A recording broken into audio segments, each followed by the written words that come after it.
Pyramid masters అందరికీ ప్రణామాలు. ఈరోజు భక్తి అనే పదం తీసుకుందాం. మీరాదేవికి కృష్ణుడి మీద భక్తి, సంగీతజ్ఞులకు సంగీతం పట్ల భక్తి, ఆది శంకరాచార్య వరకు ఆత్మజ్ఞానం పట్ల భక్తి, గౌతమ బుద్ధుడికి ధ్యానం పట్ల భక్తి. ఈ విధంగా భక్తి అనేది ఎన్నో చోట్ల ఉంది మనకి. డెడికేషన్, భక్తి అంటే డెడికేషన్, పూర్తి సమర్పణ ఏదైనా దాని పట్ల. మన పిరమిడ్ మాస్టర్లకు ధ్యాన ప్రచారం పట్ల భక్తి, పిరమిడ్ నిర్మాణాల పట్ల భక్తి, శాకాహార ప్రచారాల పట్ల భక్తి, ఈ స్పిరిచువల్ సైన్స్ నేర్చుకోవడం పట్ల భక్తి, ప్రతి స్త్రీకి ప్రతి పురుషుడికి సంసారం పట్ల భక్తి, రైతులకు వ్యవసాయం పట్ల భక్తి. ఎక్కడ చూసినా భక్తి యొక్క విశేషత మనకు కనబడుతూనే ఉంటుంది. ఇంత భక్తితో తమ దృక్పథం పట్ల భక్తి, తమ కోరికల పట్ల భక్తి, తమ వృత్తుల పట్ల భక్తి. ఈ విధంగా మనం భక్తిని ఒక విశ్వరూపం చూస్తున్నాం ప్రతి చోట.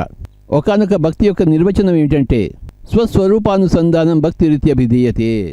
స్వస్వరూపానుసంధానం, మన స్వంత స్వరూపంతో మనం అనుసంధానితం కావడమే భక్తి అని చెప్పబడుతోంది. స్వస్వరూపానుసంధానం భక్తి రీత్యభిధీయతే. మన గురించి మనం తెలుసుకోవడమే భక్తి అని చెప్పబడింది ఇందులో. నాకు ఇది చాలా నచ్చింది, ఈ యొక్క నిర్వచనం. స్వస్వరూపానుసంధానం భక్తి రీత్యభిధీయతే. రమణ మహర్షి ఎప్పుడు కూడా ఇవే ప్రశ్నలు వేసుకున్నాడు. నేను ఏమిటి, ఎందుకు, ఎక్కడి నుంచి వచ్చాను, ఎవరి కోసం వచ్చాను, ఏం చేయడం కోసం వచ్చాను, ఏం సాధించడం కోసం వచ్చాను, ఏం చేస్తున్నాను, ఏం చేయాలి, నేను అంటే ఏమిటి, నా స్వస్వరూపం ఏమిటి, నా స్వరూపం ఏంటి, నా స్వస్వరూపం ఏమిటి, దానికి నేను ఎలా చేరుకోవాలి అన్నదే స్వస్వరూపానుసంధానం. అదే భక్తి అని చెప్పబడింది. రమణ మహర్షి గారికి తన మీద తనకి భక్తి ఉంది. నేనేమిటి, ఎప్పుడు ఆ విచారణలోనే ఉన్నాడు ఆయన. ఎవరు ఆయన కలిసినా నువ్వెవరో తెలుసుకోబోయ్ అని చెప్పేవారు. మౌనంలో తెలుసుకో, మానసిక మౌనంలో తెలుసుకో నాయన. వాచిక మౌనంలో, మానసిక మౌనంలో నిన్ను నువ్వు తెలుసుకుంటావు, నీకు నువ్వు దర్శనమిస్తావు అని చెప్పారు ఆయన.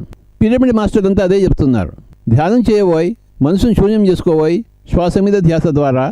అప్పుడు నీ స్వస్వరూపము నీకే అవగతమవుతుంది, నీకే సువిదితమవుతుంది, నీకే అనుభవైక వైద్యమవుతుంది, నీ ఆత్మ నీకు ప్రస్ఫుటమవుతుంది. నువ్వు ఎక్కడెక్కడి నుంచి వచ్చావు, ఏ మూలాల నుంచి వచ్చావు, ఏ మూలాలకు పోతున్నావు, నీ గురించి సమగ్రంగా నీకు తెలుస్తుంది. స్వస్వరూపానుసంధానం, ఇదే భక్తి నాయన అని చెప్తుంది పిరమిడ్ స్పిరిచువల్ సొసైటీ మూమెంట్. నువ్వు కూర్చోను, నీ పట్ల నీ భక్తిని పెంపొందించుకో. ఏమిటయ్యా భక్తి అంటే స్వస్వరూపానుసంధానం భక్తి రీత్యభిధీయతే. ఎంత గొప్ప నిర్వచనము.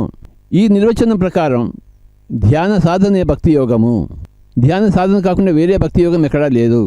అది ఉన్నా అది కొంతకాలానికే ఉంటుంది, మళ్ళీ అది ధ్యానానికి రావాల్సిందే. ఆ భక్తి ధ్యానంగా పరిణామం చెందవలసిందే.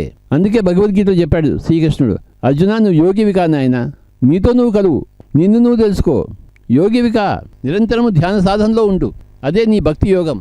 మన పిరమిడ్ స్పిరిచువల్ సొసైటీ మూమెంట్లో ఇదే నిర్వచనం, భక్తి యొక్క నిర్వచనం. పిరమిడ్ మాస్టర్లు అందరూ ఈ విధంగా భక్తాగ్రేసరులు, భక్తి యోగంలో అగ్రసరులు. ఎప్పుడూ భక్తిలో ఉంటారు, ఎప్పుడు స్వస్వరూపానుసంధానంలో ఉంటారు. మన గమ్యము మనమే, మన గమనము మన వైపే. అదే భక్తి అంటే. మనమంతా మన శ్వాస దగ్గర మనం నేర్చుకుంటున్నాం. శ్వాసానుసంధానం ద్వారా మన స్వస్వరూపానుసంధానం కలుగుతుంది. ఆనాపానసతి ద్వారా స్వస్వరూపానుసంధానం. ఇదే భక్తి యోగము. పిరమిడ్ స్పిరిచువల్ సొసైటీ మూమెంట్ వారు చెప్తున్న మార్గం ఇది, భక్తి యోగము. స్వస్వరూపానుసంధానం భక్తి రీత్యభిధీయతే. ప్రతి ఒక్కళ్ళు కూడాను ఈ విధమైన భక్తి యోగులు కావాలి. కనుక మై డియర్ ఫ్రెండ్స్, భక్తి యోగం అంటే ధ్యాన యోగమని తెలుసుకుందాము. ధ్యాన సాధనే భక్తి యోగము. ఇదే మన న్యూ ఏజ్ స్పిరిచువల్ ఫిలాసఫీ. ధ్యాన సాధనే భక్తి యోగం మనం కనుక్కున్నాము, పరిశీలించి తెలుసుకున్నాము, అధ్యయనం చేసి తెలుసుకున్నాము. ఆనాపానసతి అన్నదే భక్తి యోగానికి దారి.